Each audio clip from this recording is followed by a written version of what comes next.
Olá, querido amigo, olá, querida amiga, bem-vindos a mais um encontro Transparência e Cidadania.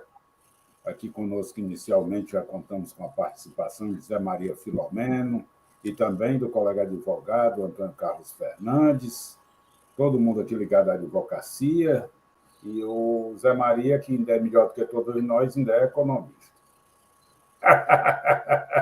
Pois muito bem, doutor Zé Maria. Vou logo começar lhe perturbando e depois vou querer também a opinião dos diversos amigos internautas que já estão aqui conosco. Saúdo o querido amigo Juscelino Nunes, que nos deseja um bom dia e a retribuição é instantânea. Pois bem, Zé Maria, um membro, um professor da universidade, um professor de sociologia da Universidade Federal do Rio de Janeiro, diretor do Instituto Brasil-Israel, deu uma declaração dizendo o seguinte: quem ainda apoia Bolsonaro é nazista.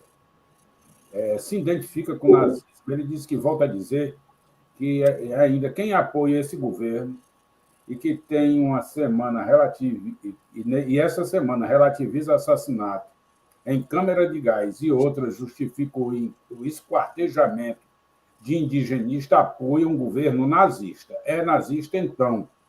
E não gosta de ser tratado como nazista? É fácil, né? Diz aí, Zé. Bem, bom dia a todos, né? Bom feriado, mas estamos aqui trabalhando, né? Olha, com Nós todo estamos nos respeito divertindo. ao seu Michael German, né? Ele por ser, inclusive fazer parte de uma instituição israelita, né? Ele deve saber bem o que foi o nazismo. Eu não, primeiramente, eu não vi o Jair Bolsonaro relativizar, né, aquela barbárie que foi aquele policial militar. Eu não me lembro qual foi o estado, se foi Pernambuco, foi Alagoas. Qual foi o estado, hein? Ali foi Sergipe. Sergipe, né? Eu acho que não vi ele relativizar aquele crime, não o vi relativizar a questão do assassinato do indigenista Bruno Pereira e do jornalista Dom Philip. O que eu vi foi o governo brasileiro empreender todos os esforços, a Polícia Federal, o Exército, né, para localizá-los e para dirimir aí, elucidar o que aconteceu com eles e prender os suspeitos que já estão presos. Agora, eu não sei o que o senhor, por exemplo, como ele qualifica, né? Ele está qualificando como nazista quem apoia o Bolsonaro, né? Quem votou no Bolsonaro. Sim. Como é que ele qualifica? Aqueles que relativizam, né? Como isso é um mal menor, isso daí é fruto da desigualdade social, da degradação da sociedade pelo capitalismo, né? Que corrói os instintos, né? Dos jovens, né? Como é que ele qualifica? Quem relativiza os marmanjos de 15, 16, 17 anos que estupram e matam, né? E chegam torturam também. Como é que ele qualifica? Quem relativiza, né? Aqueles marmanjos e marmanjas, né? que ainda não completaram a maioridade penal no Brasil, né, que cometem assassinatos brutais, crimes brutais, estupros, matam para roubar, né, que matam o cidadão para roubar um celular. Mas isso daí ele foi corroído, né, pelo capitalismo, né, que incentiva o consumismo, né? Aí o jovem quer ter ele quer ter um tênisinho novo, quer ter um celular novo, né? E ele acaba matando, entrando no crime em função, né, dessa aspiração capitalista do consumismo, né? Eu quero saber como ele qualifica aqueles que relativizam, que vão para a porta dos presídios, né, para cobrar tratamento humanitário para os estupradores, para os assassinos, para torturadores, porque isso Zé, você está notando que os crimes individuais e crimes de Estado têm diferença um entre outros? Meu amigo, tá bom. Foi o crime de Estado e crime individual. Tá bom. Para mim, tudo Tem é. diferença. Para mim, quem é torturado. Tá certo? Quem foi Sim. torturado por um marginal na rua, uma mulher que foi Hum, torturada, serviciada, um sim. menor, uma menor que foi Hum, brutalmente, né, espancada, estuprada, né? hum. E isso para mim é crime para a vítima, é a mesma coisa, né? E eu, onde é que foi, tá certo? Então é o seguinte, você Então, já quer. que você exige uma punição para os crimes individuais, sem direito a sequer proteção da sociedade, Eu estou que ele dizendo isso, seja não torturado a título de vingança. desvirtue Aliás, a as moda minhas talibã, né? palavras. Você defende o Talibã, né? Ali, Não desvirtue as minhas aquela, palavras, tá aquela certo? realidade ali. Você devia, tá certo? Esse cidadão, né, Hum, está achando como nazista, né? Qualquer hum, pessoa que apoia o governo do Bolsonaro, que votou no Bolsonaro, né? Pois é, eu quero saber como ele qualifica, né, aqueles que apoiam, os políticos que relativizam esse tipo de sim. crime também. Eu quero saber como é que ele qualifica, tá certo? Vamos. Então, eu acho o seguinte, não é por aí. Eu acho que ele deve tecer as críticas dele ao Jair Bolsonaro. Tudo bem, tem todo o direito, né? Hum, sim. Agora, generalizar dessa forma é complicado. Doutor Antônio Carlos Fernandes, ainda no mesmo tema, porque o assunto aqui vai render uma boa discussão.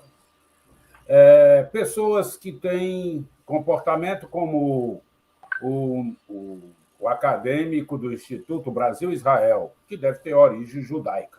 Eu queria saber só uma coisa: o que o Ah, governador de Sergipe, quais foram as providências que o governador de Sergipe tomou em relação a esse crime, desse sim. PM lá que asfixiou, né?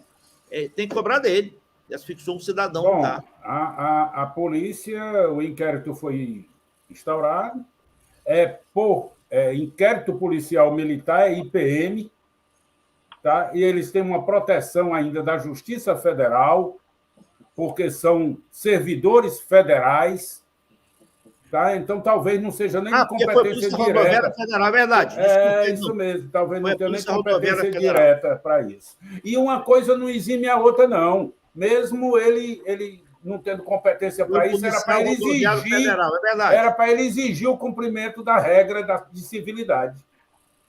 Era para fazer isso. Se não fez, paciência. Mas vamos para frente. Doutor Antônio Carlos, o cabo identifica como nazista quem, na semana passada, defendeu os policiais que usaram como é essas bombas de efeito moral, não, como é gás lacrimogênio, para assassinar uma pessoa com debilidade mental. E aí, agora, querem justificar e são palavras do senhor Bolsonaro, não é palavra de outra pessoa, não, dizendo que ele deveria Dom Phillips, deveria ter tido bom senso, não ir para ambiente tão ruim, porque ali o sujeito anda com segurança, botando a culpa na vítima. É aquela moça que foi estuprada porque estava de short. Inverte a regra do jogo. Diz aí, Antônio Carlos.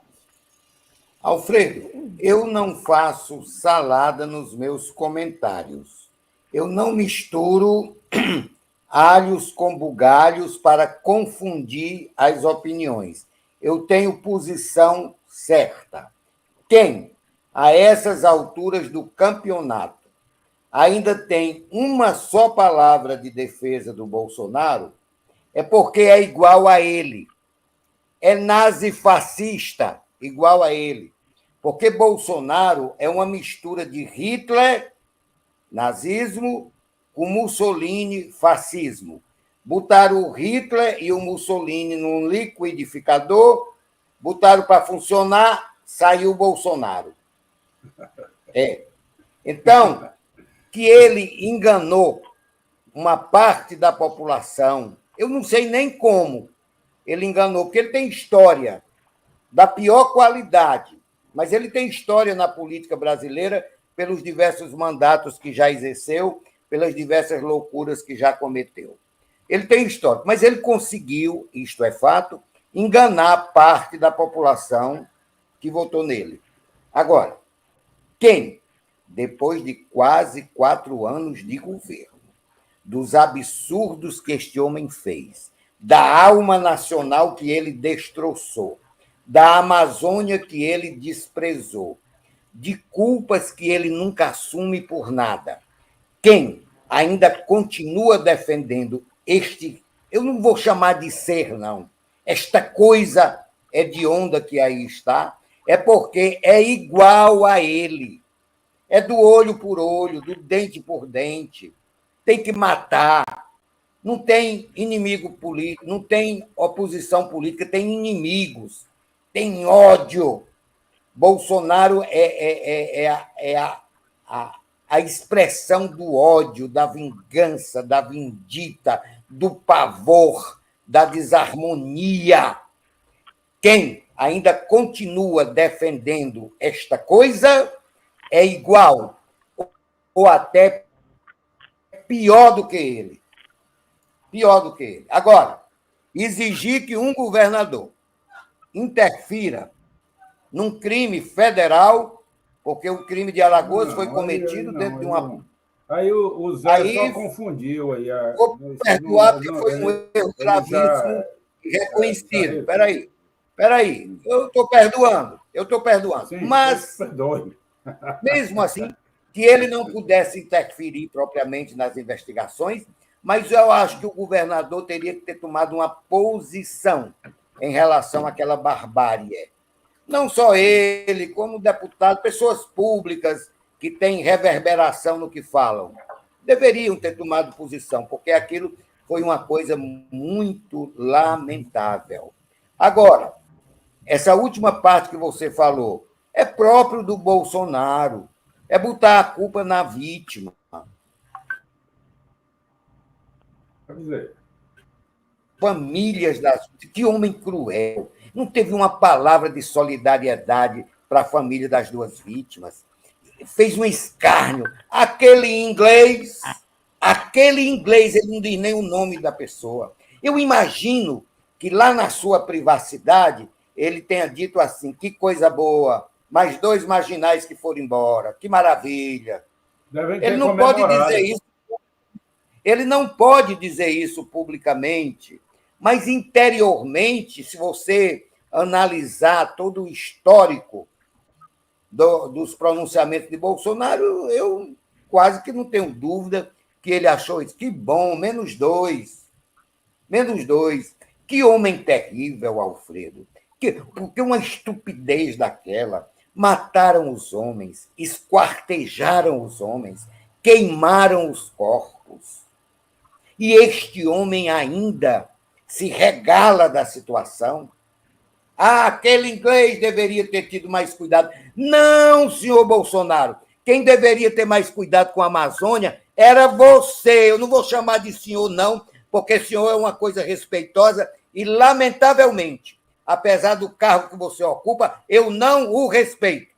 É assim que eu termino.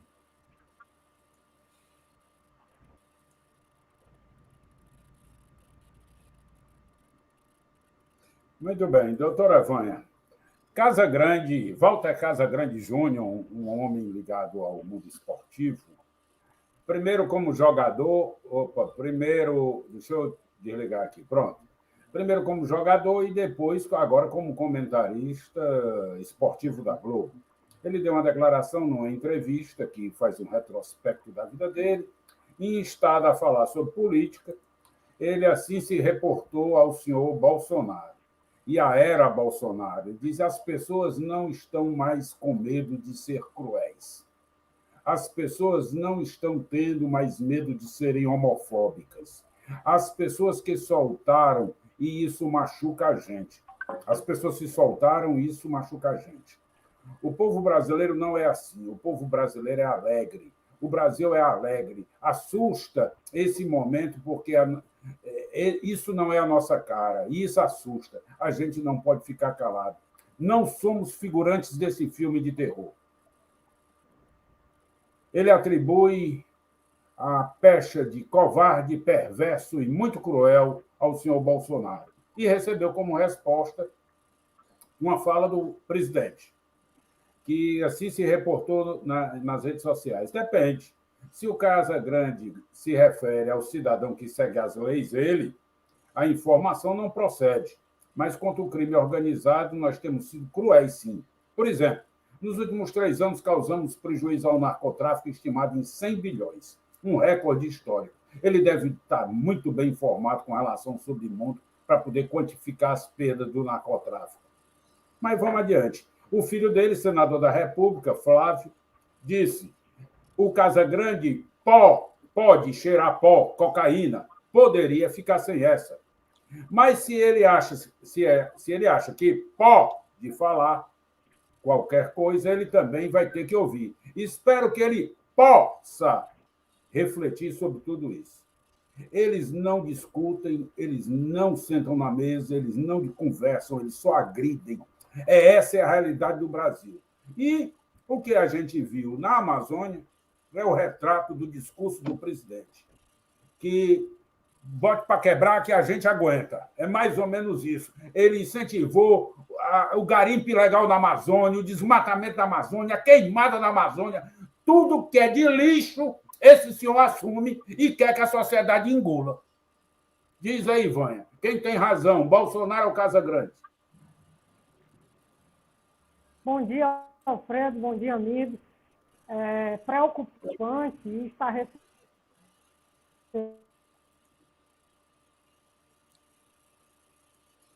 Deu uma travada. Vai. Porque eu vou primando pela violência. Voltou? Voltou, né? Voltou. Então, o Bolsonaro, ele prima pela banalização da violência. Ele estimula a violência. Ele profere palavras de violência. Ele não encara uma crítica como uma forma de aprendizado. Ele encara uma crítica como uma espécie de afronta à pessoa dele. A pessoa não é nem do presidente, a pessoa dele, pessoa física dele. Então, isso é muito difícil de se admitir por um estadista, por uma pessoa que está à frente de um governo como o Brasil. Então, todas essas falas, tanto do Bolsonaro como do filho dele, da família dele, reflete o ânimo de violência, reflete o ânimo de revidar na base da violência. Nunca eles assimilam uma crítica ou uma fala de um opositor como uma forma de construção. Eles pegam aquelas falas e transformam em uma forma de violência, estimulando. No momento que o Casagrande falou sobre a situação do país, da violência e a responsabilidade do Bolsonaro, automaticamente eles foram tentar pegar no ponto nevrálgico, no ponto frágil do Casagrande. Porque o Casagrande, em épocas anteriores, ele era viciado em droga, ele era consumidor de drogas. E ele se superou, ele conseguiu crescer como ser humano e superou o limite dele, a situação precária na vida dele, que foi esse vício. Então, podendo o próprio Bolsonaro e o filho do Bolsonaro enaltecer a superação de uma pessoa que superou um negócio caríssimo, que é a droga, não. Ele foi falar em pó, foi falar em vício, foi desqualificar a fala do Casagrande. O Casagrande, hoje, é um técnico de futebol, um treinador, está entendendo? Então, o comentarista, digo, né? Ele já foi técnico.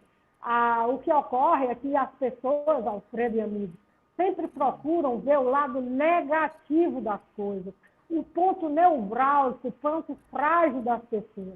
Você não enaltece o positivo, a superação, o desafio, por a pessoa ter vencido a droga, não. Ele foi lá e tornou uma fala, que era uma fala social, uma fala de uma pessoa que era drogada. Nem ele drogado mais que ele superou essa fala. Agora, com relação a essa banalização da violência pelo governo Bolsonaro, de enaltecer a violência, de estimular as pessoas a comprarem armas, digamos assim, de dar à indústria armamentista uma força absurda financeira, isso gera na nossa sociedade uma violência natural.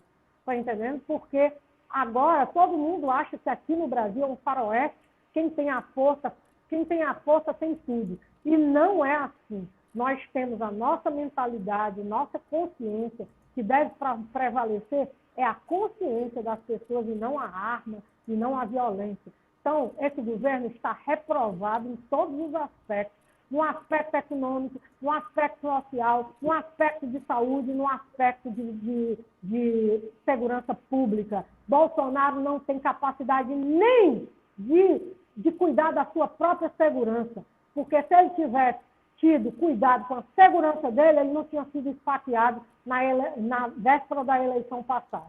Então, ele é vítima da própria violência e ele não aprende com as lições da vida. Infelizmente, é como o professor Antônio Carlos diz mesmo, nós temos um louco, um psicopata à frente do governo do Brasil. Bom, você tocou num tema, doutora Vânia, que eu vou pedir para o doutor Zé Maria comentar. Bolsonaro, numa declaração, num encontro de evangélicos no Palácio do Planalto, religiosos, não vou dizer nem que sejam evangélicos, uma claque que o apoia, em declaração, ele disse o seguinte, que Jesus não comprou uma pistola porque ela não existia naquela época. E falando que a realidade americana, comparando com a realidade brasileira, aí um dos religiosos declarou: isso é uma recomendação do próprio Jesus, antes de ser crucificado, ele mandou: quem não tem espada, vende a vestimenta e compra uma espada. Eu lhe confesso que eu ralei a Bíblia todinha, apesar de não acreditar no que está escrito, não professar nenhuma religião, eu nunca vi essa expressão, mas diga aí, meu amigo. Bem, primeiro... Se Jesus disse isso, é lamentável que tenha dito. Isso é uma heresia, né? Dizer que Jesus queria comprar uma pistola. Só não comprou porque não tinha na época. Nem existia, né? Até porque o exemplo, né, que Jesus deixou, eu, contrariamente a você, não li a Bíblia toda, né? Mas pelos ensinamentos, né, que eu conheço, né, Jesus ele pregava a paz, pregava a harmonia, pregava a solidariedade, a compaixão, né, pelas palavras, né? Tanto que o legado dele é ter sacrificado a própria vida, né, em prol da salvação do seu povo. Então, é uma heresia, eu acho que ele só perde, né? Se ele está querendo angariar a simpatia dos evangélicos, né? Eu acho que ele só perde com isso, porque é uma verdadeira... Está profanando, né, a imagem e as palavras que não há escrito em nenhum trecho, né? Seja da Bíblia, seja do Novo Testamento, esse tipo de citação.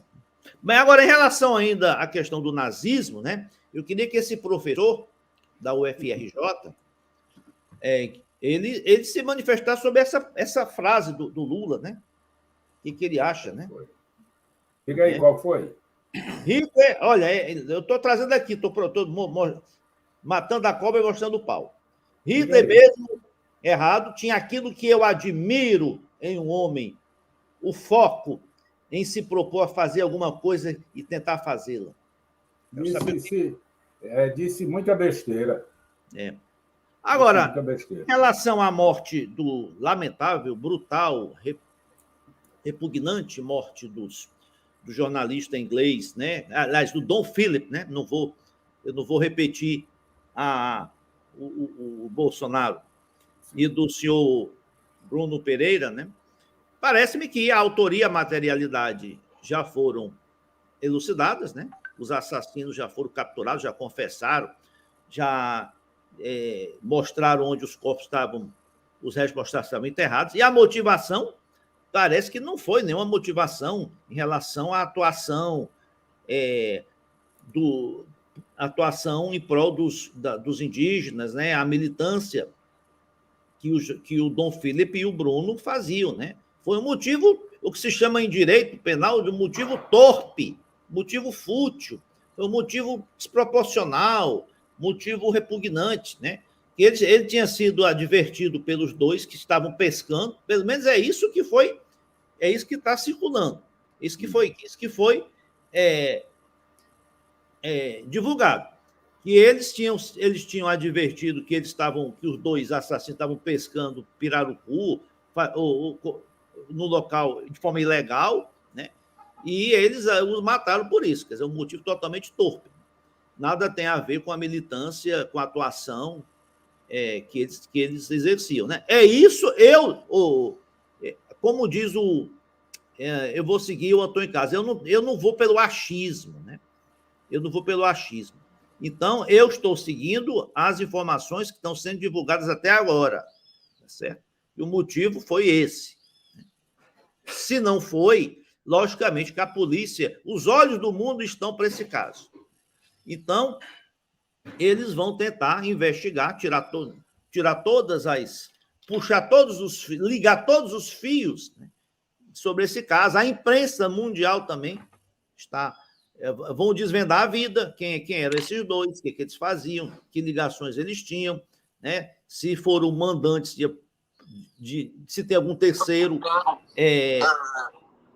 autor intelectual, né, se foi por conta própria deles, se foi só por essas circunstâncias, se tem... Então, tudo isso, pode ter certeza, se as autoridades públicas brasileiras não investigarem, a imprensa ou organismos internacionais vão buscar a verdade. Até agora, o que foi divulgado foi isso, foi esse motivo totalmente torpe, né, de que eles estariam pescando no local ilegal.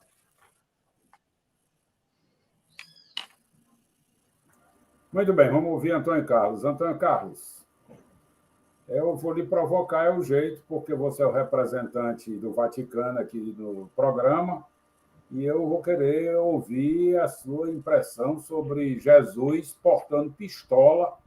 E quem compra uma pistola e bota ela na cintura não é nenhum adereço. Ô, Antônio Carlos. Olha aí, Antônio Carlos, diga aí. O que é isso? Ah, sim, a fala do Lula neonazista. Na revista Playboy, 1979. Eu tenho essa revista guardada. Não é por conta do Lula. Cá, o comportamento dele renega a fala. O comportamento renega a fala. Mas vamos adiante. É tanto que ele não é associado ao nazismo, ele é associado ao comunismo. Mas vamos lá. O comunismo, não, o neossocialismo, não é nem o comunismo. O comunismo admitiria a força, ele não, já teve no governo, não se valeu da força para governar. Doutor Antônio Carlos Fernandes, Jesus Cristo armado de fuzil AR-15, para que é que Jesus queria esse armamento? E vou lhe dizer, se essas falas, inclusive essa última de Jesus Cristo armado, se isso não é um incentivo à violência, se Bolsonaro não é o patrocinador do estado de insanidade que vivemos, da estupidez coletiva, da insensatez. Nós estamos vivendo num momento cruel e não temos judiciário, não temos uma sociedade altiva que tenha coragem de ir para a rua para chutar o pau da barraca. Responder à altura ao crápula. Diga aí. Alfredo, apesar de não ser um especialista em direito criminal, mas achar, pelo menos de longe, que a morte deste jornalista inglês e do brasileiro mal visto, foi por motivo fútil ou torpe,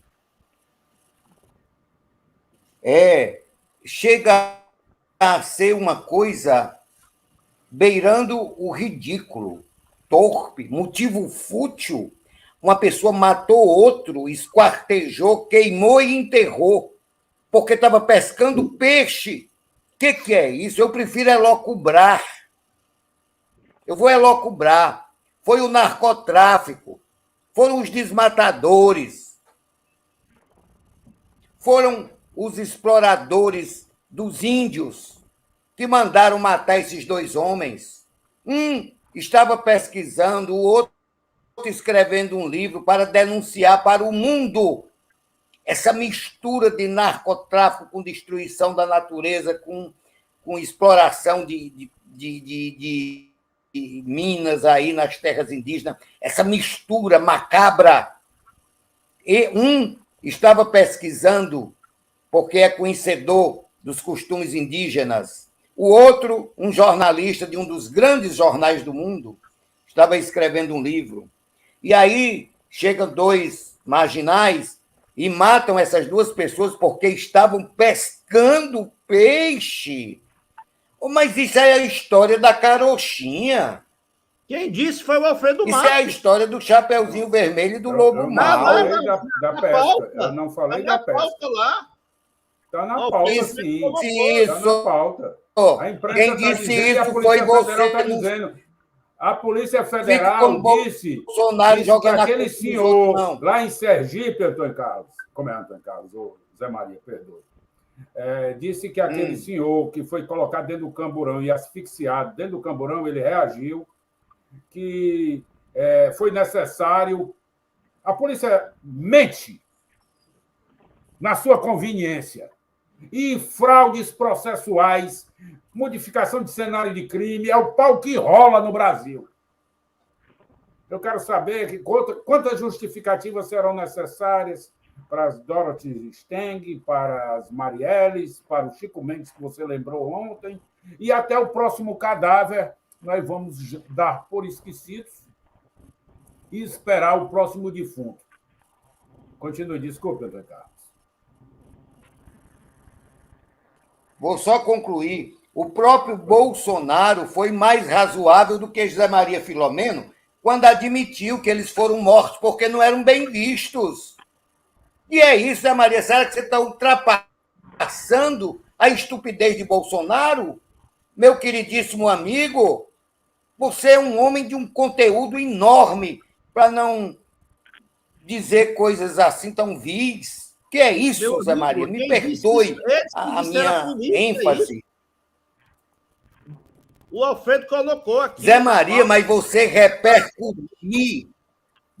repercutiu uma estupidez dessa, um homem do seu nível, não é admissível, Meu amigo, é isso que eu estou querendo dizendo dizer. que o que foi apurado até agora foi isso. O motivo que foi apurado até agora foi esse. É isso. Se não até for, agora é isso. Se não for mas isso... é tão estúpido, é tão estúpido o que foi dito, que é estupidez também repeti-lo. Ora mais. Agora, eu quero dizer, Alfredo, em relação à pergunta que você me fez. Foi um doido sozinho lá que matou... Ô, Zé Maria, deixa os outros falarem, Zé Maria. Aquele doido deu uma Zé Maria, facada deixa no as outras Bolsonaro pessoas falarem, Zé Maria. Meu povo, me desculpe se eu não fizer um raciocínio correto, porque eu sou o tempo todo interrompido quando estou falando, e eu não interrompo ninguém, dificilmente eu interrompo a fala de alguém. Eu quero reciprocidade de tratamento. Pronto. O que é isso? Lá, conclui, então, Alfredo, eu ia lhe dizendo assim, sempre na história da humanidade existiram armas perigosíssimas para a sua respectiva época. Por exemplo, teve machado de pedra, lá nos primórdios.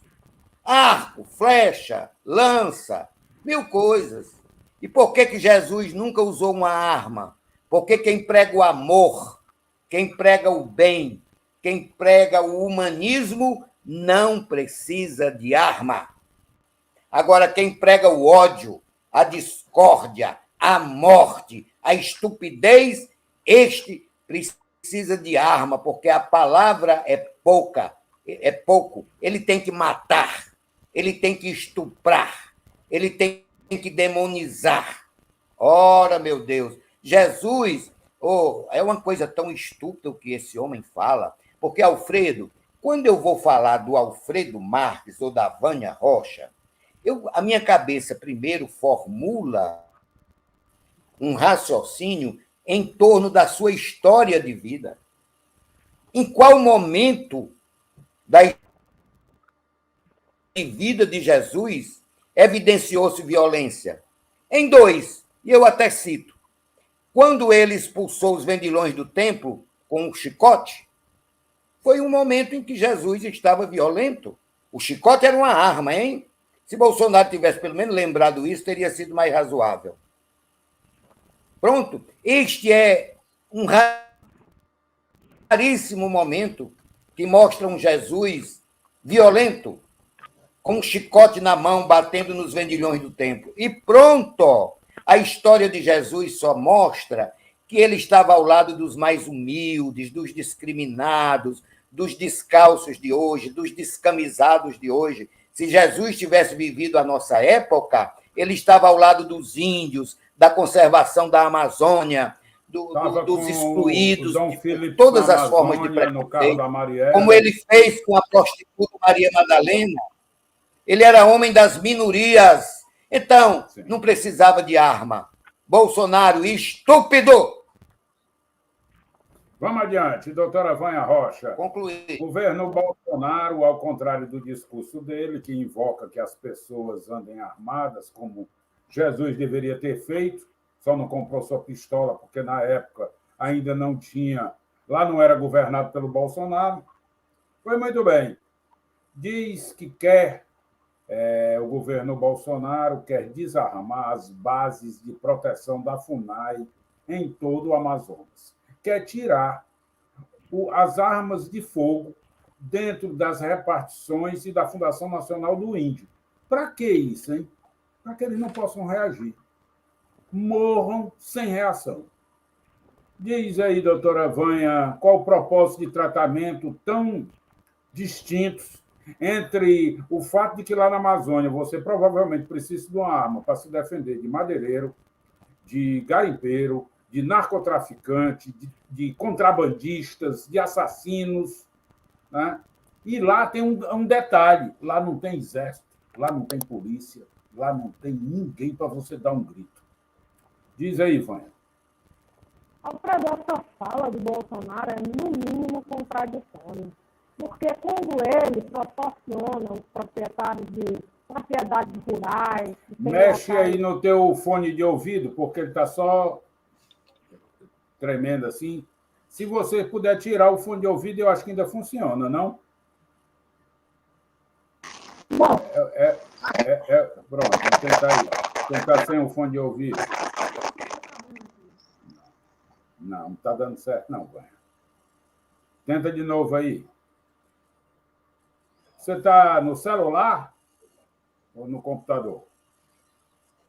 Então, bote aí de novo. Vamos tentar. A sua participação é fundamental. Vamos lá. Bom, ela está tentando aí. Vamos lhe ouvir. Cadê o Zé Maria? Vamos lá, Zé Maria. Opa, vamos lá, Zé Maria. O governo agora quer desarmar as bases de proteção da FUNAI na Amazônia.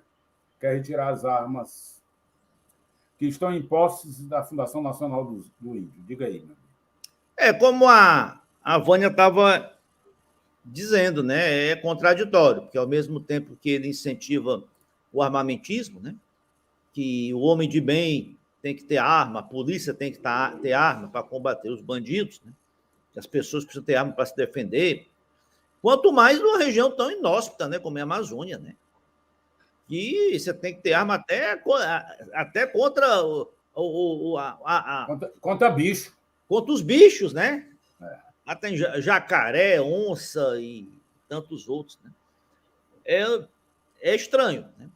Eu acho que, a não ser que ele mandasse um aparato do Exército para fazer, da Polícia Militar, da Guarda Nacional, para fazer a segurança, né? E os agentes civis da FUNAI ficassem encarregados só de outras questões, de fiscalização, de apoio, né? Mas, primeiramente, eu acho que agente público, para ter arma, tem que ser uma pessoa preparada para ter arma. Não é dar uma arma para qualquer um. Você não pode dar uma arma para qualquer um, né?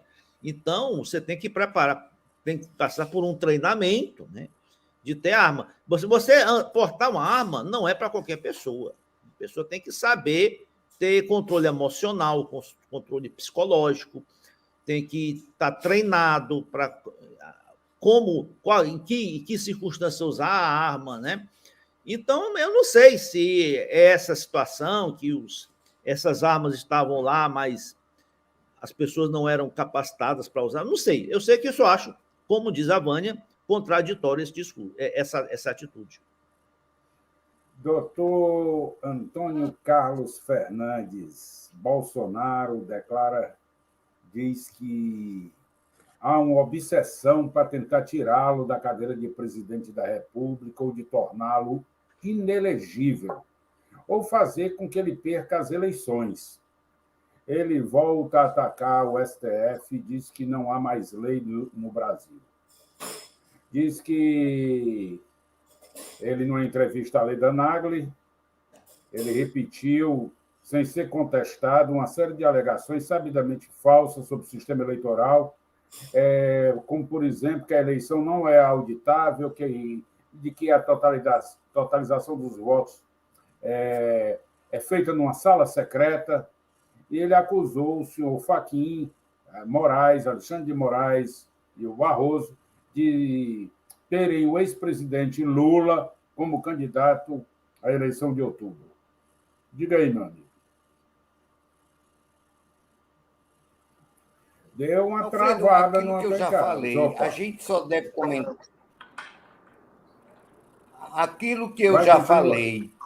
A gente só comenta essas coisas estúpidas do Bolsonaro porque ele é o presidente da República, queiramos ou não, e a fala dele ecoa, repercute, pelo menos nos seus 25% de apoiadores. Agora, é uma coisa tão insana, tão estúpida isso que ele fala, obsessão para tirá-lo do poder. Ele é que tem obsessão para permanecer no poder. E tudo faz crer, pelos retratos de hoje das pesquisas, que ele será tirado do poder pela mesma forma com que chegou, pelo voto popular, o que é muito bom. Todos sabem que em setembro de 2019 eu já pedia a saída dele, judicialmente, a saída dele do poder por insanidade mental. Não fui ouvido pelo juiz.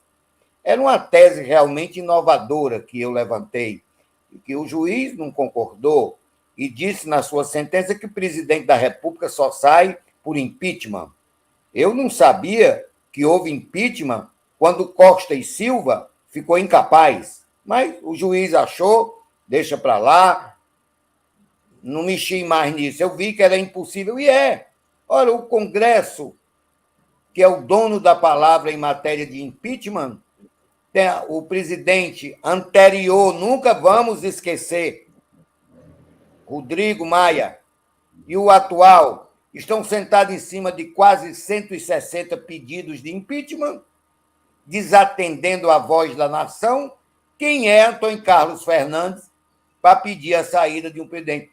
Quem é? Não, eu pedi e não me arrependo do que fiz. Não fui atendido, mas quem vive no mundo da advocacia sabe que hora a gente ganha, hora a gente perde. Eu já ganhei tantas, graças a Deus, que essa que eu perdi não me consta. Agora, quem é obsessivo, quem quer dar um golpe, quem não quer largar a faixa, quem não quer sair da cadeira, é ele. Agora, tudo faz crer, pelo andar da carruagem, que a nação brasileira, notadamente os seus eleitores, não querem mais ele e que a eleição será definida no primeiro turno. Isso é o retrato de hoje, mas águas ainda passarão debaixo da ponte. Doutora Vânia Rocha, Bolsonaro vira alvo de notícia-crime, ele e o ministro da Justiça, Anderson Torres, por terem participado da motociata lá em Orlando, nos Estados Unidos, ao lado, onde também estava o bolsonarista Alan dos Santos, foragido da Justiça Brasileira, onde estava a Polícia Federal, que faz segurança do presidente da República, esteja onde ele estiver, e muitos bolsonaristas batendo foto, e o foragido da Justiça ainda fazendo gravações pela internet e debochando do judiciário brasileiro. O processo chegou à mesa da Carmen Lúcia e ela encaminhou a notícia crime à PGR, que certamente vai arquivar. Qual é a sua opinião acerca do tema? Você está assim. Pronto, estou ouvindo. Agora desentorce. Ixi, e agora? Tá. Tô certo. Muito bem, vamos lá. Bom, esse caso aí desse Alan dos Santos, para mim é uma verdadeira desmoralização para as instituições brasileiras. Por quê? Porque nós temos instituições fortes, como o próprio STF, a Polícia Federal e o Ministério das Relações Exteriores, que poderiam muito bem cumprir um mandado judicial lá no país onde o Alan dos Santos se encontra, né, que é nos Estados Unidos. Ele todo dia fala num programa de internet, ameaça e desfere conteúdos difamatórios ao STF. Isso é desdenhar da justiça, é jogar a Constituição no lixo, né? Porque ele está como foragido da justiça. E aí, agora tem aí, pairando sobre a prisão dele, né, o mandado, a questão do crime de opinião. Só que não foi somente a opinião que ele expressou. Além da opinião, ele expressou também intenções de agressividade, contra o STF e alguns ministros, especificamente o ministro Alexandre de Moraes. Então é muito triste a gente ver um presidente que é a figura máxima do país, é uma figura oficial do nosso país, está apoiando ou então está fazendo vistas grossas a um bandido. Porque Alan dos Santos, para mim, é bandido. Não tem outra explicação. Agora, se a Polícia Federal quisesse, e se o próprio Judiciário brasileiro quisesse, já teriam prendido esse cara aí. É muito fácil. Só está faltando atitude de coragem. Parece que estão com medo até das consequências. Não tenho dúvida. Desse Alan dos Santos, não sei. Está entendendo? Quem quer faz, Alfredo. Quem não quer, fica adiando situações. Então eu vejo a fragilidade, a fraqueza das nossas instituições diante de um caso relativamente simples, que é esse. Não entendo o motivo desse cara não ter sido preso ainda. Muito bem. Doutor Zé Maria. Duas situações, querido amigo. A Câmara concluiu a votação da redução do ICMS e o projeto de lei vai à sanção presidencial. E Bolsonaro dá uma dica de que a Petrobras vai aumentar o preço dos combustíveis novamente. Uma coisa e outra, quem paga o pato? Diga aí, meu amigo. Olha, quem paga o pato somos nós, né? Porque de uma maneira ou de outra, quem paga a conta é a população. Se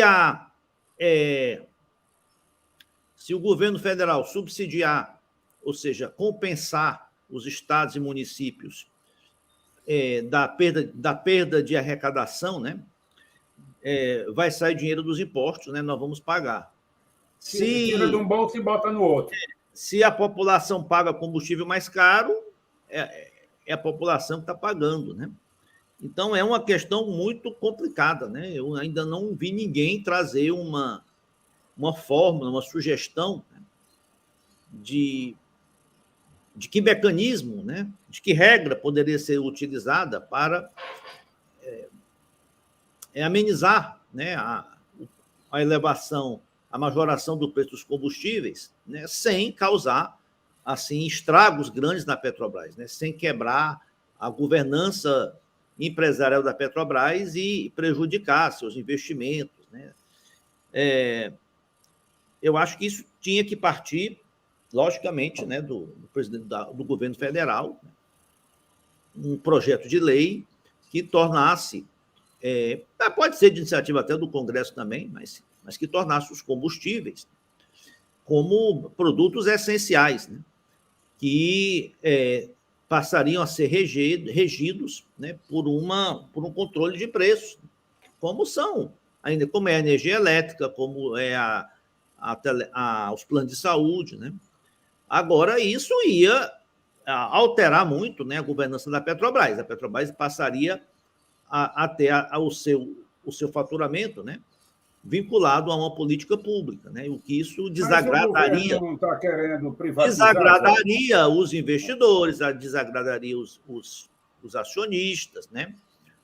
Mas é um preço que é a condição que ela teria, você não pode você não pode querer ter monopólio e, ao mesmo tempo, ter trabalhar nas condições de livre mercado, né? Uma coisa ou outra, né? Sim. Por exemplo, quando as teles foram privatizadas, né? Elas foram privatizadas, né, mediante as teles não, as distribuidoras de energia, né, foram privatizadas mediante a condição de que os preços seriam controlados. Se não fosse assim, o valor teria sido muito superior. Uma coisa é você comprar uma empresa que você vai poder explorar o preço como você quiser. Outra coisa é você comprar uma empresa que o preço que você pratica, o seu faturamento, vai estar mediante um controle público. Então, é isso. A Petrobras, quem tem o osso, quem tem o filé, tem que ter um pouquinho do osso também, né? Ela quer ter só o filé mignon, né? Então, é muito complicado. Agora, esse arranjo, eu até coloquei outro dia aqui, o Antônio Carlos até aderiu aí ao termo que eu cunhei, né? Não é maracutaia, não, gambiarra. Gambiarra, né? Isso daí, meu amigo, é o pior dos mundos, né? Porque você vai tirar de um bolso e botar no outro. O que adianta isso? O que adianta? Né? Eu até disse isso no grupo aqui, no nosso grupo. Em vez de gastar esses 83 milhões que o governo vai gastar para pagar, para subsidiar o preço da gasolina, que é o que ele está fazendo, que ele vai fazer, é subsidiar, em vez do governo federal receber, ou dos estados receberem o dinheiro através do ICMS, vão receber do governo federal. É a mesma coisa. Ele devia pegar esses 83 bilhões, arranjar um pouquinho mais, 100 bilhões, né? E aumentar o Auxílio Brasil de 400 para 600 reais. E aumentar o número de beneficiados, né? Injetar dinheiro na população. Né? Porque aí você ia realmente... esse dinheiro ia beneficiar quem mais precisa dele. Não é quem tem carro. Quem tem carro é classe média, média alta, o pobre usa muito pouco carro, só no fim de semana vai dar uma voltinha, ele vai trabalhar de ônibus. Então, é isso. Ele devia pegar esse dinheiro e dar para quem precisa. Né? Isso ia movimentar o comércio, ia movimentar a economia, né? Ia ter um efeito, ia replicar muito melhor na economia do que simplesmente subsidiar o preço da gasolina. Bom, para a gente encerrar, doutor Antônio Carlos Fernandes, seu comentário acerca da Procuradoria-Geral da República pedir que o STF determine a extinção da pena imposta ao deputado Daniel Silveira. Diga aí, meu amigo. Promotor... A PGR está fazendo o serviço sujo do Estado de garantir a impunidade? Diga aí. Olha, Zé... Você se lembra do Arquivador-Geral da Nação? Tem outro que sentava em cima dos processos. Engavetador-Geral da Nação. Engavetador, é isso mesmo, perdoe. Olha, para que o público que nos vê e nos ouve entenda bem claramente, promotor, Procuradoria-Geral da República, dá pitaco, dá opinião, que juiz aceita se quiser. Agora, quem decide é juiz. Então, a Carmen Lúcia mandou para lá, tudo faz crer que vem um parecer, que não houve crime, que está tudo muito natural. Cabe a ela não aceitar isso e condenar o homem, se ela tiver convicção de que houve o crime. Agora, eu não queria encerrar esse programa sem invocar a figura do nosso querido Antônio Mourão Cavalcante, querido e saudoso, para explicar a mente humana aqui para nós. Quando o meu querido amigo Zé Maria Filomeno fala de economia, ele é perfeito, ele é sensato, ele é coordenado, ele sabe o que diz, ele é sincero e tal. Mas quando fala de política, esta mesma mente se desorganiza e diz horrores. Rapaz, eu vou encerrar o programa de hoje igual como faria Mourão Cavalcante. Lararará, lararará. É uma ladainha qualquer. Meus queridos amigos, um grande abraço. Obrigado aí pela tolerância. Doutora Vânia, vamos botar um fone espacial aí, um negócio de arromba. E a doutora Vânia trabalhando no feriado hoje, ó, no escritório. Olha aí, no escritório. Gente fina é outra coisa. Um abraço, pessoal. Tchau.